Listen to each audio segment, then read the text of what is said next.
সার্বিয়াতে ভিসার ইস্যু কেমন? সার্বিয়া কি ভিসা বন্ধ হওয়ার চান্স আছে? সার্বিয়া বেতন কেমন? কি কাজে কত বেতন? আজকে এই সকল বিষয় নিয়ে আলোচনা করব। তো আসসালামু আলাইকুম, আশা করি সবাই ভালো আছেন। তো আমিও আপনাদের দোয়ায় ভালো আছি। আর আমার ভিডিওটি যারা দেখছেন অবশ্যই চ্যানেলটিকে সাবস্ক্রাইব করবেন। আর ইতিমধ্যে যারা সাবস্ক্রাইব করেছেন তাদেরকে অসংখ্য ধন্যবাদ। বর্তমান ভিসার ইস্যুটা খুবই ভালো। 2025 সালে প্রচুর পরিমাণ লোক সার্বিয়াতে আসবে আশা করি। এখন আমাদের যে এজেন্সির মাধ্যমে আমরা এসেছিলাম, ওই এজেন্সিরও অনেক ফাইল এখন বর্তমান এম্বাসিতে জমা আছে। হয়তো খুব তাড়াতাড়ি ফেব্রুয়ারির শেষ দিকে বা ফেব্রুয়ারির মাঝামাঝিতে হয়তো সবার ভিসাই ইনশাল্লাহ হয়ে যাবে। তো সবার জন্য শুভকামনা এবং দোয়া রইল যাতে সবার ভিসা ভালো মতো হয়ে যায়। অনেকের অনলাইন এবং অ্যাপ্রুভেলগুলো হয়ে আছে, তাদের ভিসা আশা করা যাচ্ছে অতি দ্রুত হয়ে যাবে। আর একটা বিষয় যে সার্বিয়া কি বন্ধ হয়ে যাওয়ার চান্স আছে?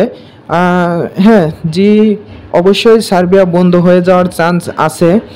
এই বছরে প্রচুর পরিমাণ লোক আসবে, যেমন তেমন বন্ধ হয়ে যাওয়ার চান্সও আছে। কারণ সার্বিয়াতে যে লোকগুলো বাংলাদেশ থেকে ইতিপূর্বেই এসেছে তারা বেশিরভাগই সার্বিয়া ত্যাগ করেছে বা সার্বিয়া থেকে অন্য দেশে গমন করেছে। তো এই হিসাবে বলা যেতে পারে সার্বিয়া বন্ধ হয়ে যাওয়ার চান্স আছে। কারণ এখানে যখন লোকগুলো আনবে কাজের জন্য, হয়তো তারা কাজ করছে, কিছুদিন করার পর পরবর্তীতে তারা এই দেশ ছেড়ে চলে গেছে। এজন্য হয়তো তারা ভবিষ্যতে হয়তো বাংলাদেশ থেকে লোক না আনার সম্ভাবনাটা বেশি। তো এখন বর্তমানে আসতেছে, তো আশা করা যাচ্ছে অনেক লোকে আসবে।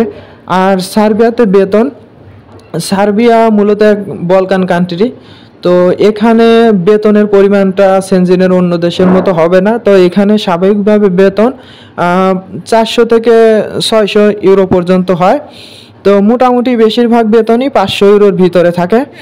তো এখানে আপনার যদি আপনি ইলেকট্রিশিয়ানের কাজে আসেন, ইলেকট্রিক কাজে, তো এখানে আপনি বেতন পাবেন 400 থেকে 600 ইউরো। আর যদি আপনি প্লাম্বারের কাজে আসেন, এখানেও ওই রকম সেমি বেতন 500 থেকে 600 ইউরো বেতন পাবেন। আর যদি আপনি ফুড প্যাকেজিংয়ের কাজে আসেন, ওখানেও 500 থেকে 600 ইউরো বেতন।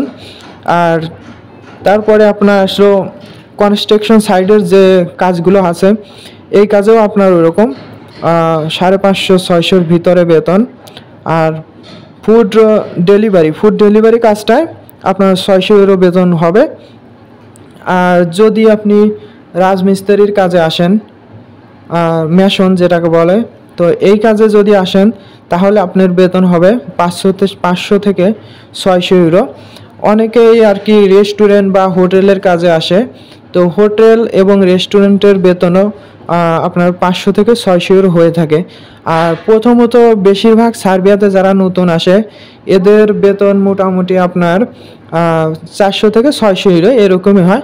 পরবর্তীতে হয়তো কন্ট্রাক্ট শেষ হবে, কন্ট্রাক্ট শেষ হওয়ার পরে আপনার বেতন তখন বাড়বে। কারণ আপনি যখনই তার কন্ট্রাক্ট বরাবর কাজ করবেন শেষ, এখানের ভাষার অভিজ্ঞতাটা আপনার হবে বা কাজের অভিজ্ঞতাটা বেশি হবে। আর কন্ট্রাক্ট শেষ হলে আপনার তখন অন্য কোম্পানিতে যাওয়ার একটা চান্স হয়ে যায়।